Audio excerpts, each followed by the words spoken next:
충분히 교육받은 사람을 배치하고 예, 현장에 지금 선박 현장에 또 선장기관장이 있기 때문에 예, 예. 제가 가장 고민스러운 게 지금 아직 결정을 못했는데 싸움 날까 싶어서 제일 걱정입니다. 우선 예, 맞습니다. 그런 점에 이제 고민스러운 거 하나 말씀을 한번 드리고 싶고요. 예, 예, 예, 그리고 두 번째는 이게 말씀하신 내용에 보면은 우리가 지금 그 선박 관리를 할 때 여러 가지 분야가 있는데 크게 좀 카테고리를 좀 나누면 예, 운항 관리, 안전 관리, 그다음에 선원 채용 교육 관리, 예, 그리고 이제 정비 보수 구매 관리, 예, 그리고 환경 관리, 그리고 이제 화물 관리 뭐 이렇게 예, 크게 나옵니다. 그런데 저도 이제 고민 예, 많이 했는데 실질적으로 이렇게 스마트십이 되면 물론 아까 얘기한 운항하고 운항의 일부 그리고 이제 내가 세 번째 네 번째 얘기하고 있는 정비 보수하고 구매 이런 쪽은 정비 보수하고 구매에 대한 것은 이런 스마트십 개념을 통해 가지고 지금 대표님 말씀하시는 그 사업이 가능할 거라고 보지만 나머지 것들은 제가 그렇게 만약에 그게 된다면 얼마나 좋겠어. 지금 고민 우리 예, 예, 어, 만약에 선주 입장에서는 예, 엄청나게 고민을 덜은 거잖아요. 지금 이게 예, 우리가 배를 안전하게 효율적으로 그렇게 운항을 한다는 게 그냥 그 기계에다 맡겨가지고 기계가 알아서 하도록 돼 있으면 너무 좋겠죠. 그래서 제가 판단할 때는 이런 개념이 도입이 되려면 결국은 선박에 승무원이 없는 완전 자동화식 승무원이 없는 배가 나왔을 때는 어쩔 수 없잖아요. 누군가 해야 되는데 이런 제도 예, 아니면 안 되잖아요. 예, 그때는 가능할지 모르지만 현재로서는 제가 얘기하고 있는 여러 가지 6가지 분야 중에서 일부 안전 아니 뭐냐 운항에 관련된 일부 사항하고 아주 일부일 것 같아요. 그리고 정비 보수 구매 이런 쪽에 분야는 좀 거의 어,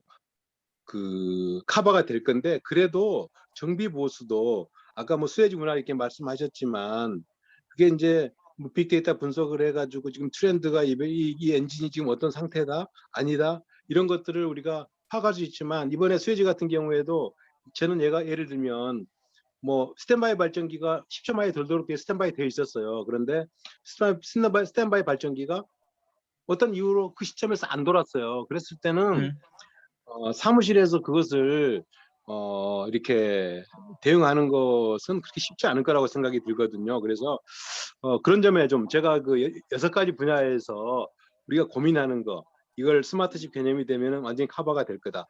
이것들을 한번 좀 더 고려를 하셔야 될 것 같습니다. 예, 예. 이상입니다. 지금 제가 그 간단히 말씀드리면 기준 있는 선박들은 이렇게 가려면 제가 말씀드린 대로 나려면 우리가 SM이 이제 크게 테크니컬 매니지먼트나 크루 매니지먼트가 상당히 비중이 커지고 커머셜 있고 이제 시보노 매니지먼트가 있는데 테크니컬 매니지먼트들은 거의 다 커버링이 될 거라고 봅니다. 그런데 테크니컬 매니지먼트 쪽에서도 기존 있는 선박들은 전부 다 기기가 뭐 게이지나 다른 것들이고 장치 자체도 그 안에서 하지 않은 것들인데 그래서 그런 부분들은 이제 좀 더 하려고 하는 데는 그런 쪽에도 바꾸려고 하는 쪽에는 이제 리트로피트를 일부를 하고요. 그다음에 그렇지 않은 경우는 그 적용하기가 어렵고 물류나 이런 거는 가능하겠지만 이제 물류 같은 경우도 구매 물류가 일원화되는 게 지금 부품이나 이런 것들이 전부 다 이제 파트 넘버, 코드 넘버 형태로 다 전환되다 보니까 전 세계에 있는 그 물건이 어디 움직이더라도 다 일원화돼가 체크가 되고 관리가 되고 구매가 되고 이제 서비스가 되고 그런 상태인데 그다음에 크루 매니지먼트 같은 경우는 사실 아무리 스마트 선박이 나온다 하더라도 이제 인원은 굉장히 대폭 줄겠죠. 그래서 앞으로의 크루 매니지먼트는 지금 현재 그 안에서는 뭐 단순한 일 빼놓고는 실제 이제 다 전문가들이 인제 저희는 인제 SM을 신 SM은 3가지 그 오피스에서 같이 컨트롤 된다고 그러는데 인제 우리가 탑사이드에서 선박의 브릿지에서 그 미니로 보고 그다음에 중간 브릿지 인제 HMM처럼 이제 선박여행 서비스 쪽에 있는 중간 브릿지 그다음에 인제 통합관제 이렇게 인제 보는데요. 이제 아마 2년 후에 부산의 관광선은 완전히 실증 선박이나 그런 실선박이거든요. 완전히 자율항 선박. 그거를 이제 하는데 1차는 1년 정도는 세미로 하고 그다음부터는 이제 완전 자율로 하는데요. 지금 최근에 나가는 선박들은 이 테크니컬 매니지먼트들은 모든 게 전부 다 기계 아시다시피 다 이렇게 시스템화 되어 있고 그렇기 때문에 이제 가능하고요. 기존 선박들은 좀 더 필요하고 크루 같은 경우는 뭐 트레이닝이나 이런 부분들은 이제 별개로 또 분리를 시키는 거. 여기에는 이제 스마트 SM에 포함시키지는 않습니다. 신매니지먼트. 다만 거기에 있는 해기사나 이런 부분들을 거기에 포함시킵니다. 그 전문들은 기술들이나 트레이닝도 필요하고 관리가 필요하기 때문에 그렇게 되고 앞으로 그래서 해기사들이 이런 쪽에 굉장히 뛰어나야 된다고 이제 보는 거고요. 그다음에 커머셜 같은 경우도 결국은 상당 부분이 이제 그 안에 들어올 거라고 봅니다. 이제 뭐 벙커링이라든지 뭐 여러 가지 이제 보이즈 어카운팅이나 이런 부분들은 이제 뭐 차트 이런 부분들은 많이 들어올 거라고 보고 있고요. 나머지 시보노에 대한 파이낸시나 뭐 다른 부분들은 이제 좀 다른 각도에서 보는 거고요. 이제 리갈이라든지 이런 거는 다른 각도에서 보는 거고 전체 제가 현재까지 작년에 그 SM 사업을 하는 것 때문에 그 전 세계에 있는 컨설팅 몇 개 하고 했는데 지금 아마 2-3년 내는 40% 정도 그다음에 이제 2025년 이후에는 한 70% 정도 이후가 될 거고 아마 완전 자율로 가는 거는 이제 아까같이 그런 그 통합 시스템 제어로 SM으로 가는 거는 2030년 정도 지금 보고 있고 실제 많은 기업들이 이렇게 상당히 따라가고 있다. 그리고 최근에 신조하는 선박들은 이런 부분들을 상당히 다 탑재시키려고 지금 하고 있고 그런 쪽으로 이제 요구를 하고 있는 상황이다라고 보시면 되고요. HMM 같은 경우는 저희들하고도 많이 하니까 또 대화도 많이 했고 많이 하고 있기 때문에 상당히 그런 부분에 대해서는 같이 계속적으로 협의가 될 거고 저희들도 충분히 서포트를 해드리려고 하고 있습니다. 그런 부분들은요. 제가 질문 하나 드리겠습니다. 예, 대표님 오늘 좋은 강의 너무 감사하고요. 제가 이제 스마트 선박, 무인 선박에 대해서는 2016년에 조선일보에 칼럼으로 적었어요. 앞으로 무인 선박이 예, 될 2016년에 했었는데 제가 그때 쓴 게 이 선원들이 없어진다. 그렇게 해서는 안 되고 최소한 5-6명은 우리가 그 배에 존재해야 될 것이다. 이렇게 했거든요. 근데 물론 이제 다 자동화되기 때문에 선원들 하나도 없어도 될 거예요. 근데 우리나라 선박이 한 1,500척 되거든요. 상선에. 일본이 한 3,300척 되면 합치면 5,000척이잖아요. 그럼 20명이 예, 더 없으면 10만 명이에요. 10만 명이 없어져 버려요.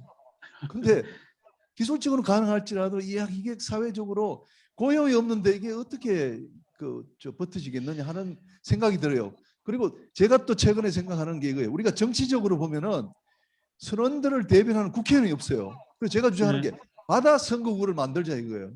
바다 동해 남해 세력. 그러면 선거구에는 선거를 투표를 할 수 있는 주민이 있어야 되잖아요. 유권자가 있어야 돼요. 그럼 적어도 10만 명이 돼야 된다면 한 선거구에.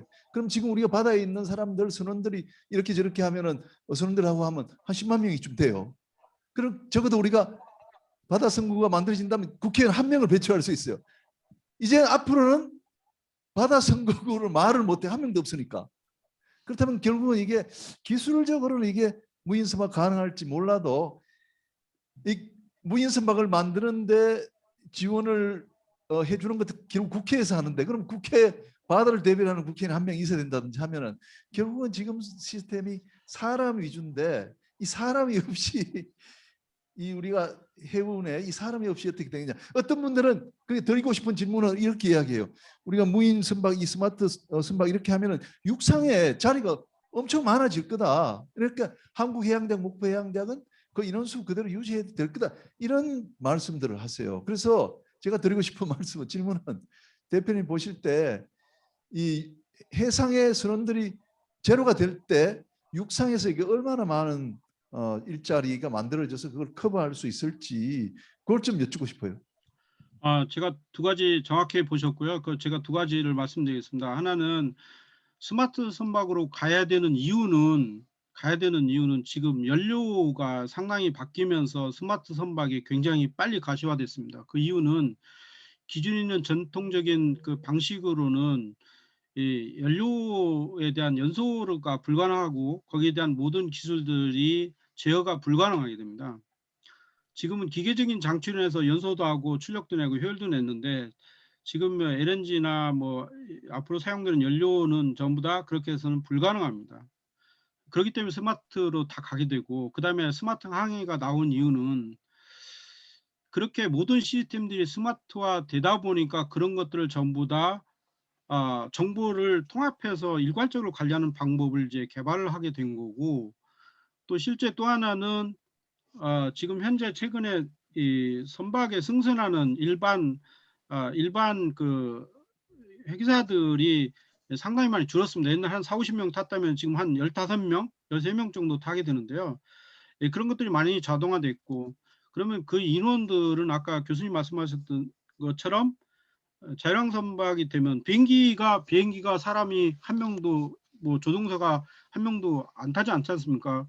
거기서 로컬 브릿지에서 관리하는 사람이 당연히 있어야 되고, 그 다음에 또 하나는 저는 학생들이 지금도 학교에 대한 학생들이, 제가 해양대 총장님이나 목포해양대 총장님한테 여러 번 말씀드렸었는데 지금보다 학생이 더 많아야 된다고 저는 생각을 합니다. 왜 그러냐면 육상에서 이걸 하기 위한 플랫폼들을 개발하는 사람들은 이 선박에 대한 기술을 모르면, 이런 여러 가지 항해 조건을 모르면 개발이 안 되고요.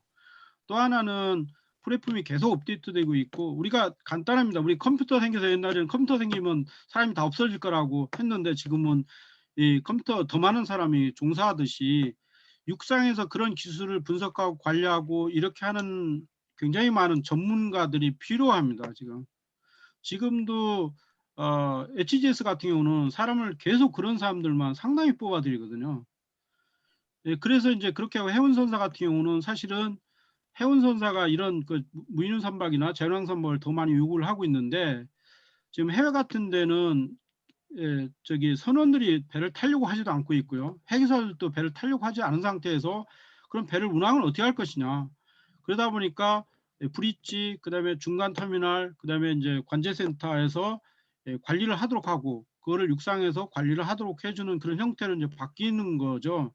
그런 관점에서 저는 절대 물론 이제 거기에 일반적으로 하는 사람들은 없어지겠다. 그렇다고 해서 배가 정비를 배 안에서 스스로 로봇가 할 수 있는 부분도 만들겠지만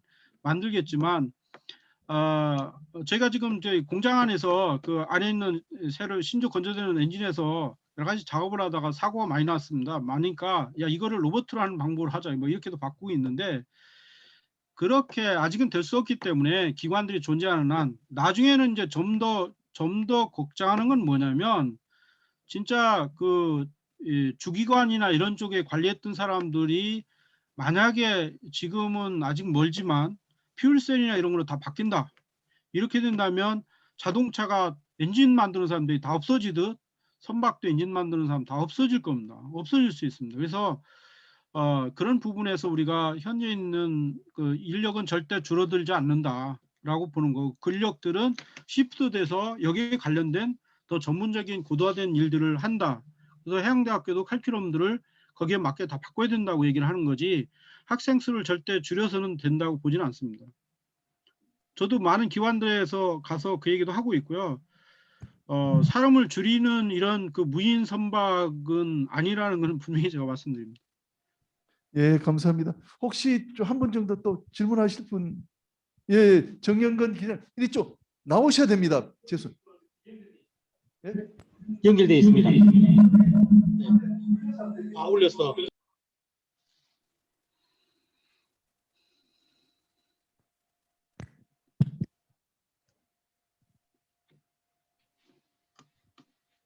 예, 내일 신문에 우리 정연근 기자님께서 날카로운 질문을 하나 던지시겠습니다. 예. 아닙니다. 간단한 질문입니다. 그 세계 선박 관리사들이 많이 있습니다. 전문적으로 하는 그런 기업들 중에서 국내외에 있는 선박 관리 기업들 중에 이런 그 연료의 전환이나 디지털 전환에 잘 앞장서서 대응하고 있는 기업이 있다고 한다면 한 탑3 정도를 이야기하면 어떤 기업들을 될 수 있을지, 그리고 좀 전에 뭐 최종철 대표님도 그 여쭤봤지만 한국의 선박 관리 기업들의 수준은 어느 정도에 와 있는지 예, 여쭤보겠습니다. 최 대표님도 혹시 보완해 주시면 고맙겠습니다. 첫 번째 질문은 지금 이렇게 이제 연료가 급격하게 변하고 있는 게 사실은 작년, 재작년에도 뭐 LNG도 있었고 그 전에도 LNG 선박도 많이 만들었는데 지금까지는 LNG 선박에 대해서 크게 LNG DF나 연료 변화에 대해서 그렇게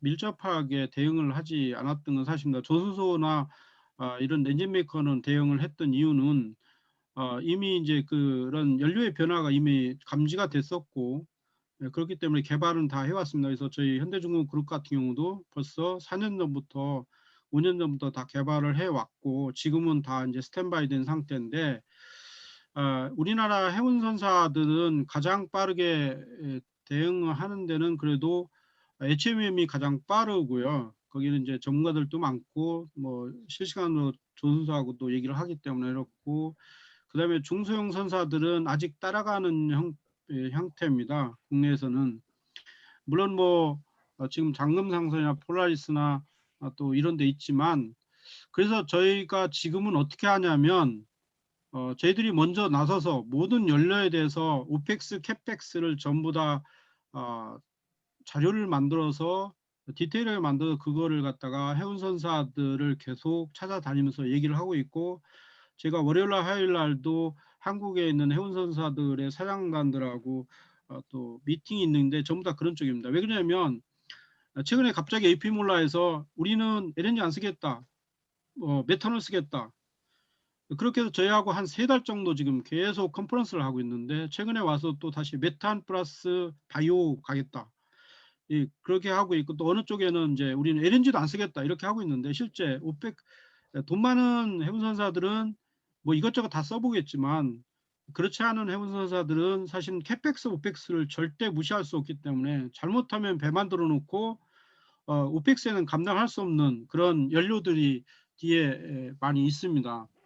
그래서 이제 그런 부분들에 대해서 솔직하게 기술이라든지 이런 부분들을 거꾸로 저희들이 해운선사를 다니면서 얘기를 하고 있고 해외는 머스크라든지 그다음에 이제 그 머스크라든지 에피몰라든지 CME, CGM 같은 데는 상당히 빠르게 지금 그런 부분에 대해서 대응을 하고 있고요. 저희들도 거기에 대해서 대응을 다 해주고 있습니다. 지금 하이브리드까지 지금 같이 얘기를 하고 있는 중이고요.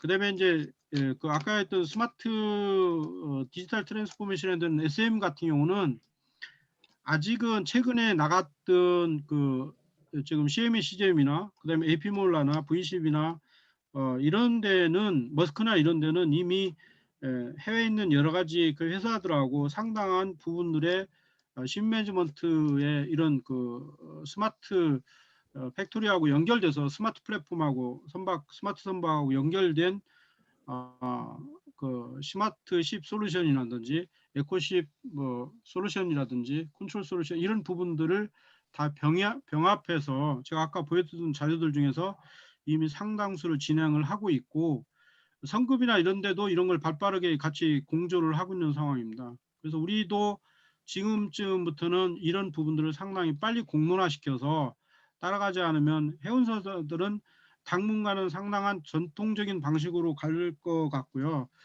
그 다음에 이제 SM 같은 경우는 그래도 열린 마음으로 상당히 많이 접근을 하고 있기 때문에 많이 빠르게 올 거라고 봅니다. 그래서 아까 최 대표님 말씀하셨던 그런 부분들은 조선소하고 HMM하고 최근에 많은 시스템들이 탑재되고 가고 있기 때문에 그런 것들은 공조될 거고 지금 현재 글로벌 서비스가 부산 관제센터에서 이런 부분들을 이미 시행을 하고 있고 2년 후면 울산에 그 고래관광선에 똑같은 선박이기 때문에 그거 한 800억짜리인데요.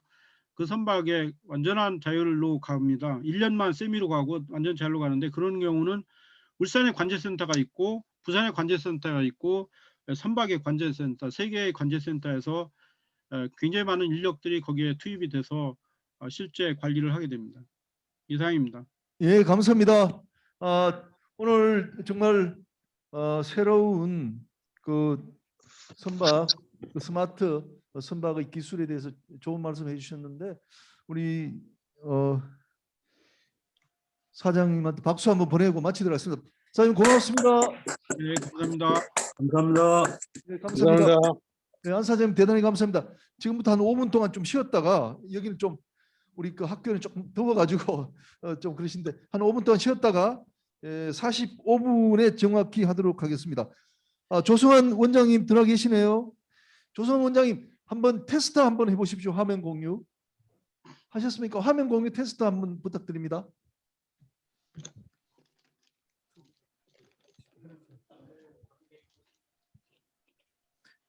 저 뒤를 좀 다 좀 열었죠. 좀 덥다.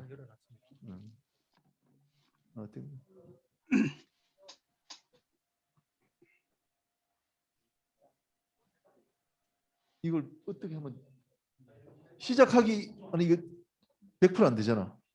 100% 틀어야 되는데 100% 화면 넓게 그러니까 이야기를 해줘야 아니 그쪽에서 어디를 예, 눌러 대표 안 나오는데. 아유, 무슨 말씀을 저기. 아니, 어디 다른 데 계시나 봐요? 응? 아, 집에 계시다고요? 누가? 아, 누가 쪽이 아이고 저기 그 뭐야? 이걸 눌러 제가 그 나중에 언제 한번 제가 이제 그 전에 여러 번 말씀드렸잖아요. 그 SM이 어쨌든 앞으로 굉장히 많이 바뀌고 있고 또 많은 해외 선사들이 요구도 하고 있고 그래서